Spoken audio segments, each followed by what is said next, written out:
Hello guys, welcome to my vlog. જય શ્રી કૃષ્ણ, રાધે રાધે. તો અહીંયા હું એટલા માટે આવશું છું કે આર્યા છે ને બહુ કોમેડી કરતી હતી, એટલે હું એના પર હસતી હતી. તો અહીં તમે જોઈ શકો છો હું કંઈક બોલું છું, પણ મેં છે ને રેકોર્ડિંગમાં પેલું શું કહેવાય એ થતું હતું ને, એટલે મેં રેકોર્ડિંગ નથી કરી, વોઇસ ઓવરમાં તમને કહું છું બધું. તો આ અમારી દીદી તૈયાર થઈ ચૂક્યા છે. આર્યા દીદી કેટલી સરસ લાગે છે, સ્ટિંગલાઈ જેવી. તો અહીંયા અમે બધા તૈયાર થઈને જઈ રહ્યા છીએ મંદિરે, કેમ કે પુરુષોત્તમ માસ છે તો કંઈક ને કંઈક જવું પડે તીર્થસ્થાનમાં, પણ અમે તીર્થસ્થાનમાં નથી જઈ શકતા, એટલે અમે નજીકના મંદિરમાં જઈએ છીએ. આ અમારી સોસાયટીની બહારનો નજારો છે. હા ગાઈસ, હું મારા હોમટાઉનમાં નથી, હું મારા ભાઈના ઘરે આવેલી છું. તો બધા બ્લોગ હું અહીંયાથી હવે તમને બતાવીશ. મમ્મી પપ્પા ઘરે છે એટલે એ લોકો તમને બ્લોગમાં નહીં દેખાય. તો અહીંયા બહારનો નજારો તમે જોઈ શકો છો. તો બહાર તો ગરમી એટલી બધી છે ને કે કહેવાની વાત નહીં, પણ મને અમારા હોમટાઉનના હિસાબથી અહીંયા થોડી ઓછી લાગી. અમારા હોમટાઉનમાં બહુ ગરમી છે ગાઈસ.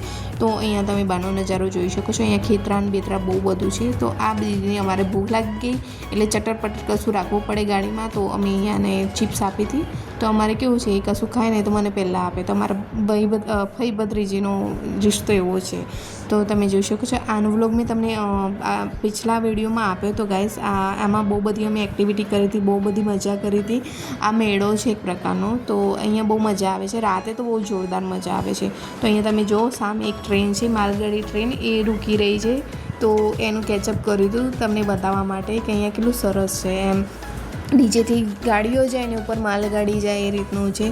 અહીંયા મોસ્ટ ઓફલી છે ને ફ્લાયઓવર્સ ને મોટી મોટી બિલ્ડિંગો ને એ બધું બહુ જોવા મળે છે. અહીંયા પાછળ તમે જોઈ શકો છો માલગાડી ઊભી રહી ગઈ છે. મોસ્ટ ઓફલી જતી જ હોય છે, પણ આ વખતે ઊભી રહેલી હતી તો મેં કેચઅપ કરી નાખ્યું. તો આ અમે સુરતમાં પેસે ગયા છે. સુરતમાં છે આ મંદિર ગાઈસ, એટલે સુરતમાં છીએ.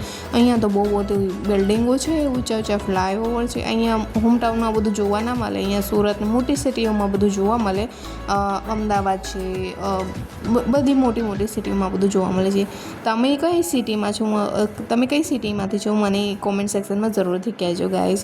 તો અમે લોકો આવી ચૂક્યા છે મંદિરે. આ જો આ મંદિરનો ચોક છે, ઇસ્કોન મંદિરનો.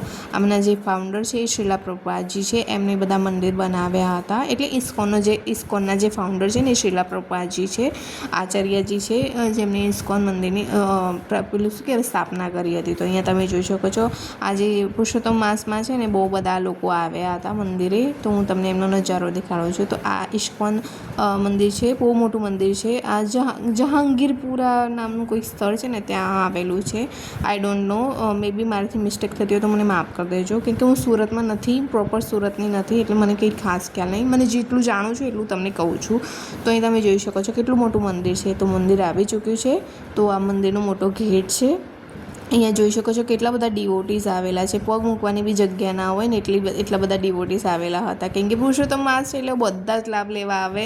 પુરુષોત્તમ માસમાં તમે જેટલી બી કરો ને ભક્તિ કરો ને એટલું સારું. તો અહીંયા તમે જોઈ શકો છો અમે ગાડી લઈને આવેલા હતા. મોટું પ્રોબ્લેમ શું હોય છે ખબર છે, ગાડી ક્યાં મૂકવી, કેમ કે અહીંયા વચ્ચે કોક હતા ને એ સ્કૂટી મૂકીને જતા રહેલા હતા. એટલે પછી અમારે ગાડી બેરી અમે ગોઠવી, પછી અમે મંદિર તરફ વયા ગયા. તો આ મંદિરનો મોટો ગેટ છે ગાઈસ. અને અમારા આર્યાબેન છે ને બધું જોવે એટલે આ લેવું પેલું લેવું, પણ અમે કીધું દર્શન કરવા જઈએ અંદર, પછી આપણે બધું લઈશું એમ. એટલે તમે જોઈ શકો છો અમે મંદિર તરફ જઈએ છીએ. અહીંયા આગળ પ્રસાદ મળે છે. અહીંયા સરસ સરસ પ્રસાદ મળે છે. તો આ સામે હોસ્ટેલ છે, શાયદ હોસ્ટેલ જ છે. બધા ગુરુજી ને બધા લોકો ડિવોટીઝ લોકો ત્યાં રહે છે, સંન્યાસી લોકો જે બી હોય એ લોકો રહે છે શાયદ. હું તમને મારા અંદાજે પ્રમાણે કહું છું. આ બાજુ છે ને તમારે મેચિસ બોક્સ મળે છે, એમાં બુક્સ મળે છે, ઠાકોરજીના કપડાં, વાઘા મળે છે, તુલસી માળા મળે છે, બહુ બધું વસ્તુ મળે છે. તો એ છે. અને બાજુમાં ગોવિંદાસ રેસ્ટોરન્ટ છે, ત્યાં તમને મસ્ત સરસ ભોજન મળશે. સામે મંદિર છે. તો તમને હું અહીંયા પૂરું બધું બતાવું છું. તો અહીંયા છે ને કીર્તન થતું હતું જોર જોરથી, ને એટલું સરસ કીર્તન થતું હતું એનું તમને સંભળાવું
સો ગાઈસ સારી રીતે દર્શન કીર્તન બધું કરીને અમે લોકો હવે ઘરે તરફ જઈ રહ્યા છીએ. તમે જોઈ શકો છો રાત પડી ગઈ હતી, બહુ લેટ થઈ ગયેલા હતા, પણ મજા બહુ આવી.